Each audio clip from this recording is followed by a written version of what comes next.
Hey there, and welcome to JSA TV. I'm Dean Perrine, and we're about to have some fun.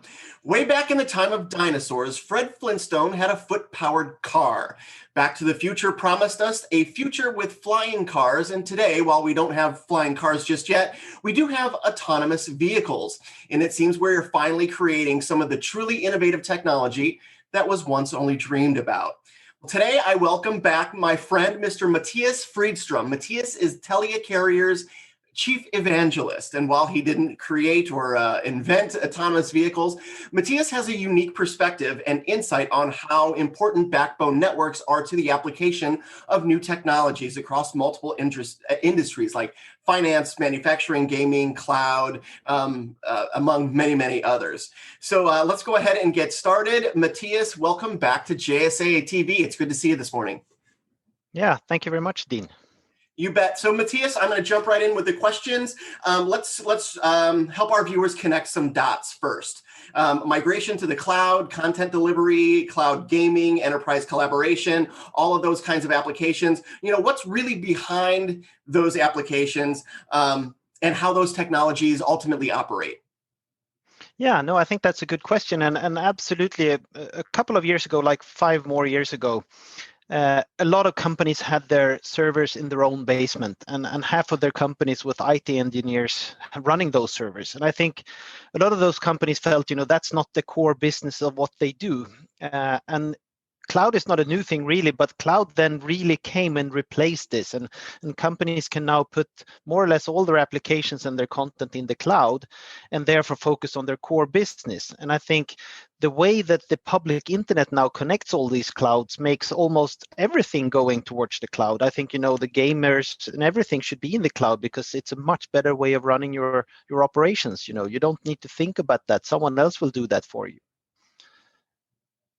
Very good.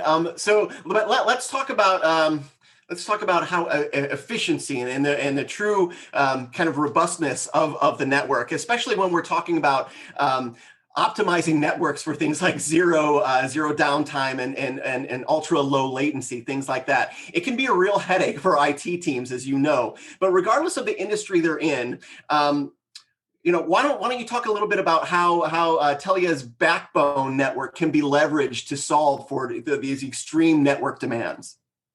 Yeah, no, I think that's a good question. And I think what these enterprise companies needs to start to think about is really, what type of criticality do they have to the traffic they have? Because not everything can be super critical. There are for sure some traffic that absolutely cannot go down. And for that, service providers like us can provide 3 or 4 different routes into the cloud.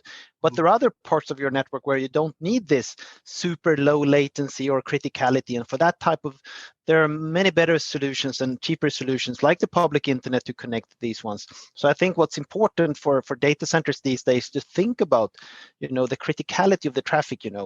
Gamers, for instance, if you have low latency and bad latency in gaming, you might die. So for them, latency is very important. But for other type of traffic, it's not important. So I think everyone needs to go back. In the past, everyone bought the same for everything, regardless of criticality of traffic. That needs to change. People need to think about, what do I need to protect and what can, work as best effort. Very good. So in some cases, I guess it truly is life and death, at least in the virtual world. But so much of what we do today depends on the cloud. IaaS, easy for me to say, right? SaaS applications, virtualization, deep learning, things like that. But what do cloud providers need to pay attention to when looking for network solutions that will ultimately help them meet end user demand? I think they should look at, how are they connected to the public internet and where are they connected and located? I think, many of the cloud providers are building more and more data centers, and they should, because there is an appetite for cloud that's sort of never ending right now. But they all really need to start to think about their connectivity. I know some clouds are put in some locations where there is really no connectivity, and a cloud without connectivity is pretty useless. So talk to their service providers, look for where the networks are, and that's where they should build their clouds. And then obviously, sustainability is becoming an issue in this world, and these data centers are actually consuming enormous amounts of power. So that's something they should start to think about as well, where to locate my cloud and make sure. I know there are tons of locations in the United States where it's ideal to have a cloud because power is green and cheap, but those places are not perfect for a connectivity. So think about both, where should it be located and how is the connectivity built to that place? Excellent. I love that answer. So I'm not a gamer myself, but I do have some friends, and we even have some JSAers who are big gamers. And I was told that Battlefield 2042 and other revolutionary games are coming out this fall and in the near future. Additionally, demand for high definition streaming across all kinds of devices, especially mobile devices, continue to skyrocket, as we all know.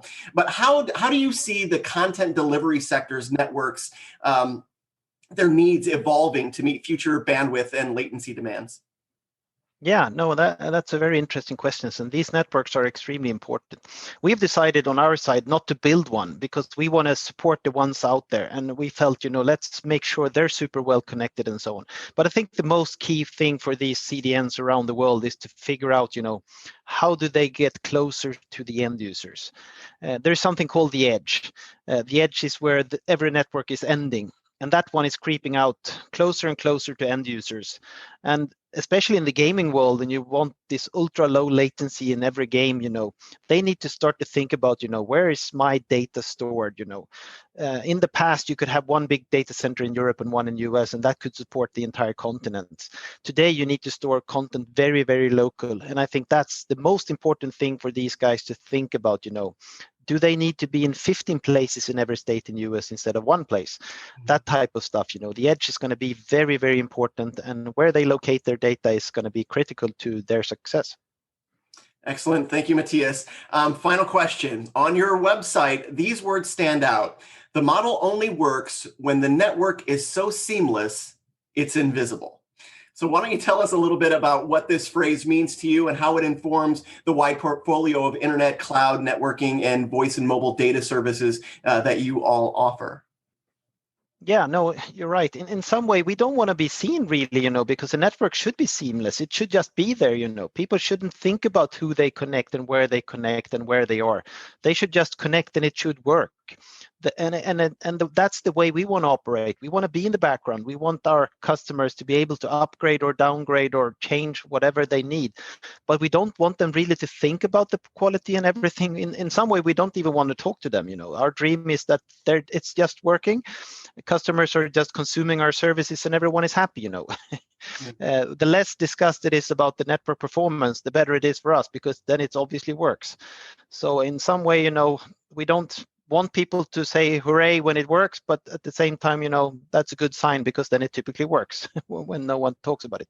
So that's kind of what we talk about, not being seen. I love it. I love it. Matthias, thank you very much for being with us today. It's always a pleasure talking with you.